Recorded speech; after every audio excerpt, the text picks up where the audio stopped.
Vocês mandam. Tá bom aqui? Pode vir mais para frente, ministro. Isso. Tá bom. Tá bom aqui? Olá, você que é seguidor do Atual, vamos acompanhar a entrevista com o ministro da Cultura. Tentar estimular ainda mais a utilização de recursos para estimular a cultura. Sem dúvida. Acho que nós temos um vastíssimo potencial aqui no Amazonas, em toda a região norte. Peraí, perdão, vamos começar de novo? Vamos lá? Como é que é? Para lá? Tá bom, beleza, maravilha, vamos lá. Ok. Acho que nós temos um vastíssimo potencial de apoio à cultura no Amazonas e na região norte. Esse potencial tem estado subutilizado e a ideia do Ministério da Cultura é que nós possamos investir mais em um maior número de projetos aqui no estado e em toda a região. Isso passa por um maior uso da Lei Federal de Incentivo à Cultura, também do Fundo Setorial do Audiovisual e outros mecanismos que nós temos. Ministro, é a sua primeira vez aqui no Amazonas. Vai ter algum incentivo também para o Festival Folclórico de Parintins? O senhor vai estar lá?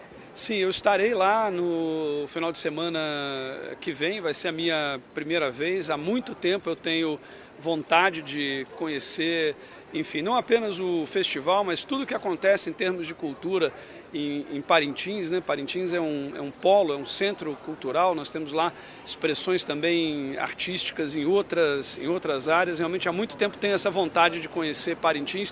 É um dos festivais, é uma das expressões culturais mais importantes do nosso país e nós temos procurado dar todo o apoio possível para que Parintins não apenas continue, mas cresça e realize um festival cada vez melhor. Tem quantias aprovadas também para a questão de requalificação de imóveis aqui na cidade?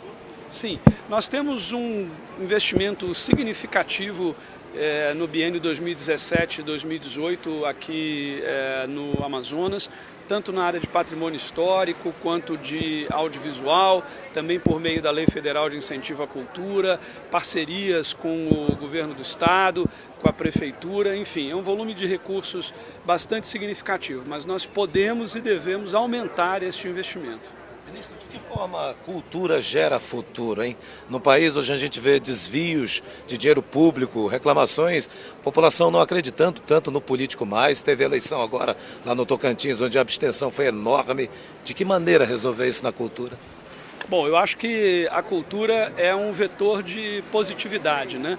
Vai na contramão de tudo isso aí que você mencionou, de todos esses problemas. As atividades culturais e criativas são marcas registradas do nosso país, constituem ativos econômicos que nós devemos utilizar e desenvolver cada vez mais. Essas atividades já significam 2,64% do produto interno bruto, então enquanto setor econômico estão entre os 10 maiores do nosso país, com um impacto muito forte na geração de renda, na geração de emprego, na geração de inclusão social, na geração de arrecadação tributária e também, claro, na geração de felicidade, de conhecimento, de informação, de senso de pertencimento.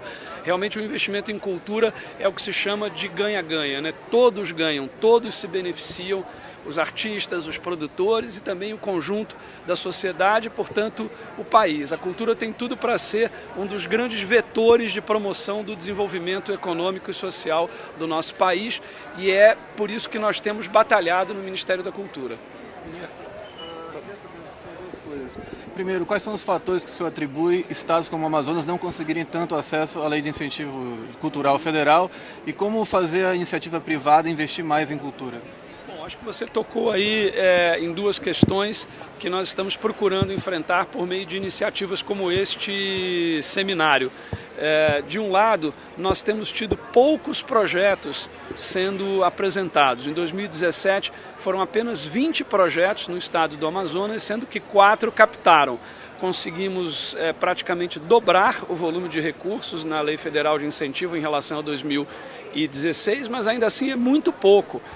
É um pequeno número de projetos e o valor também é pequeno considerando o potencial da cultura do estado e também o potencial econômico. Nós temos aqui um polo industrial, enfim, temos uma atividade econômica forte.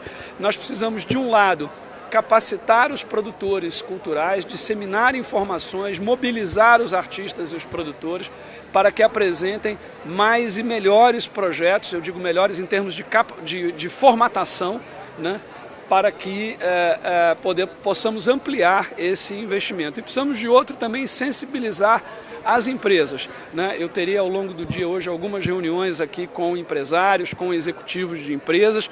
Falei hoje também sobre isso numa reunião com um importante grupo de comunicação aqui do Estado. Enfim, a ideia é que nós possamos também mobilizar as empresas para que utilizem mais a Lei Federal de Incentivo à Cultura com o intuito de apoiar projetos culturais aqui do Estado. Beleza, obrigado. Aí o ministro da Cultura, que vai assistir agora uma pequena apresentação. Nós vamos até ele lá. Nós vamos acompanhar o ministro ali, que ele vai acompanhar.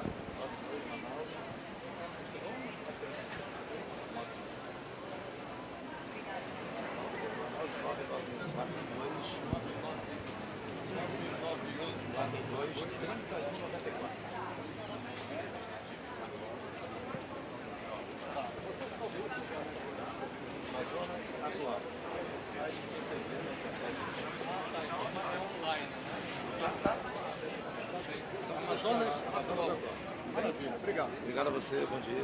Fique bem aqui na nossa cidade. Valeu, irmão. O ministro agora vai acompanhar uma apresentação, que é essa apresentação que a gente está vendo aí nesse momento, ministro da Cultura.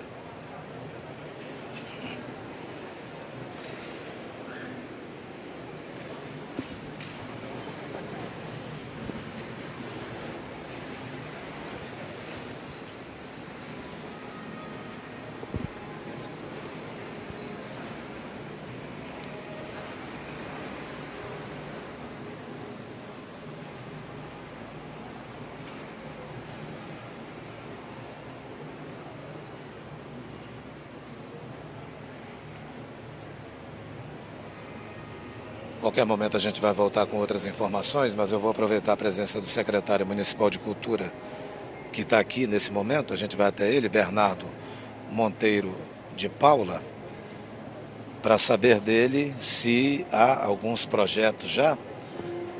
E, secretário, a gente ouviu o ministro falar que às vezes o Ministério não investe tanto porque não há tantos projetos. Ele citou como um dado 2017 que era um pouco mais de 20 projetos, né? Em termos de Estado, enfim. Os senhores vão aproveitar a presença dele aqui para já fazer pedidos, já colocar demandas também no município? Na verdade, quando ele fala sobre isso especificamente, ele fala sobre Lei Rouanet. A Lei Rouanet, ela tem um dado muito assim, que para o município é muito complexo, porque nós temos 20% da totalidade do Estado brasileiro que concentra 80% da Lei Rouanet. E os outros 80% do território brasileiro recebem os 20%. E quando a gente vem para o norte, a gente tem ali quase 3% a 4%. E são uma série de questões que, inclusive, agora está em discussão uma reformulação na Lei Rouanet, para ser uma questão um pouco mais democrática. Não basta São Paulo ser apenas o centro capital, a capital financeira, o grande centro econômico do Brasil, mas concentrar grande parte desses recursos é muito complicado. Então, a Prefeitura de Manaus vem investindo muito nas parcerias, e aí a gente chama profissionais para vir capacitar, qualificar, para poder ensinar a trabalhar com os mecanismos próprios da Lei Rouanet. Temos um regime diferenciado aqui na Zona Franca que atrapalha um pouco. Só que, por exemplo, o Museu da Cidade de Manaus, dia 24 de outubro, será entregue e ele será 100% custeado pela Lei Rouanet. E a Lei Rouanet, que é um mecanismo mais fácil para a população do que para o governo, a Prefeitura de Manaus tomou a frente e pegou esse mecanismo e tentou replicar para fazer o Museu da Cidade de Manaus. Então a gente vai, lógico, conversar com o ministro. Onde vai ser esse local do museu? Vai ser no Paço da Liberdade. E o que é mais bacana de tudo isso, que a mesma empresa que fez o Museu da Língua Portuguesa, o Museu do Catavento em São Paulo, que tem especialidade em museus interativos, vai vir fazer e contar a nossa história. Então, esse é um presente, esse vai ser o presente da Prefeitura de Manaus para a população manauara no seu aniversário. Agora, secretário, a gente observa essas demandas que existem, não é? E o festival realizado recentemente na Ponta Negra, nesse clima junino, o senhor considera que o espaço foi excelente, que o local foi bom? Qual é a avaliação que o senhor faz do Festival Folclórico do Amazonas? Extremamente positiva. A gente já é o segundo ano que realizamos o Festival Folclórico na Ponta Negra. No ano passado tivemos pouco mais de 50 mil pessoas nos dias de eventos do Festival Folclórico. Nesse ano tivemos quase 60 mil pessoas. E isso, para a gente que tem a categoria bronze e a categoria prata, é muito representativo. Porque participamos aqui na Bola da Suframa com a categoria bronze e categoria prata, que são as categorias da Prefeitura de Manaus, e a gente teve um público de aproximadamente 10 mil pessoas. Então a gente teve um público 5 vezes superior ao que nós tínhamos, porque a gente aliou um espaço maravilhoso, que é um cartão postal da nossa cidade, que tem a vocação natural para os eventos, e gastronomia. A gente tem ali, o pessoal do Rota do Chefe fez uma feira gastronômica muito bacana. E agora é importante você tocar também, Patrick, num seguinte dado. Existe justamente essa contradita de dizer, olha, vocês não mandam projetos. Só que o prefeito de Manaus, o prefeito Arthur, deu a seguinte orientação: nós vamos trabalhar com os nossos recursos. Se vier, ótimo, é um dinheiro a mais. Mas, por exemplo, com os nossos recursos nós conseguimos implementar a Lei Municipal de Cultura, que há mais de 20 anos é uma demanda da sociedade.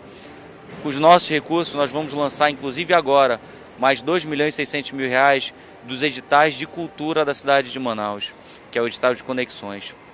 Então tudo isso a gente faz com os recursos próprios, para poder cada vez mais fomentar o artista que quer gravar seu CD, você que é sambista, ter de repente ali, que é uma terra maravilhosa, com tantos talentos, por exemplo, Júnior Rodrigues, que gravou seu CD também, fruto do nosso edital de conexões de 2015, e tantas outras pessoas que esperam esse recurso para poder fomentar a sua arte.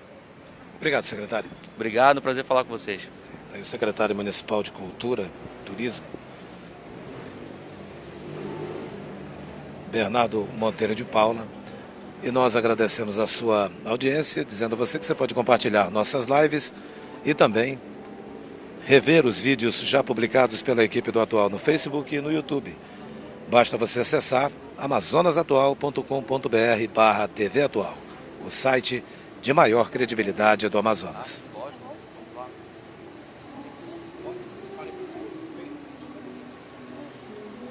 Então, pela primeira vez...